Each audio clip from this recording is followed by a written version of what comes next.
Saudara-saudara, sahabat Radio Raja Wali Mimika, pendengar yang setia, saya mau berbagi tentang berkat yang tidak pernah terkoyak.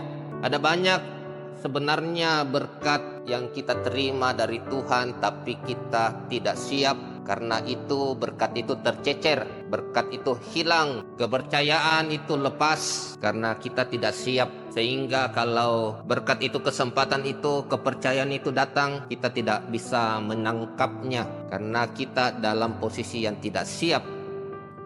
Lukas 5 ayat 6, dan setelah mereka melakukannya, mereka menangkap sejumlah besar ikan sehingga jala mereka mulai koyak. Ini temanya adalah penjala ikan menjadi penjala manusia. Saya ulangi, dan setelah mereka melakukannya, mereka menangkap sejumlah besar ikan sehingga jala mereka mulai koyak. Lukas 5 ayat 6. Perhatikan baik, garis bawahi, sehingga jala mereka mulai koyak. Mari bandingkan dengan Yohanes 21 ayat 11. Simon Petrus naik ke perahu lalu menghela jala itu ke darat penuh dengan ikan-ikan besar, 153 ekor banyaknya. Dan sungguh pun sebanyak itu jala itu tidak koyak. Ini temanya tentang Yesus menampakkan diri kepada murid-muridnya di pantai Danau Tiberias. Nah, kejadian ini pada saat Yesus sudah mati dan sudah bangkit. Saya garis bawahi, coba perhatikan, konsentrasi, fokus di kalimat sungguh pun sebanyak itu jala itu tidak koyak. Lukas pasal 5 ayat 6 tadi mengatakan bahwa jala itu mulai koyak. Ya, Yohanes 21 ayat 11 ini, sungguh pun sebanyak itu jala itu tidak koyak. Apa perbedaannya? Ini karena Yesus sudah mati dan sudah bangkit. Mari bawa senantiasa dalam hidup kita, dalam hati kita, dalam kehidupan kita, bawa kematian dan kebangkitan Yesus di dalam hidup kita.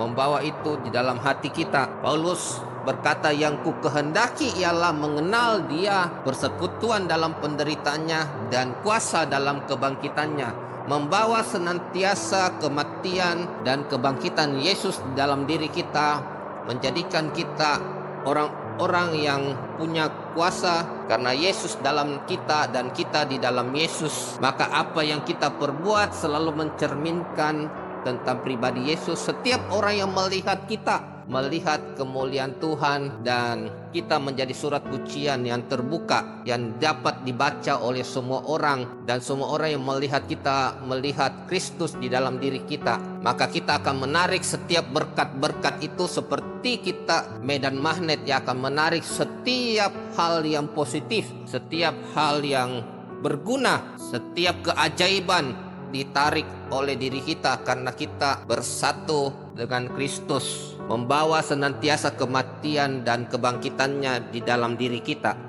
Sahabat Radio Raja Wali Mimika yang terkasih, pendengar setia, baru-baru ini kami pulang dari Israel dan tour guide kami mengatakan tahun 2008 Universitas Haifa ya dengan teknologi canggihnya menemukan bahwa di Danau Galilea itu ada 153 jenis, bukan jumlah ya, jenis ikan.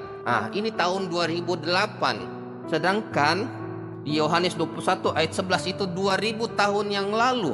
Pun demikian jala itu tidak koyak, ada 153 ekor banyaknya ikan-ikan besar ya.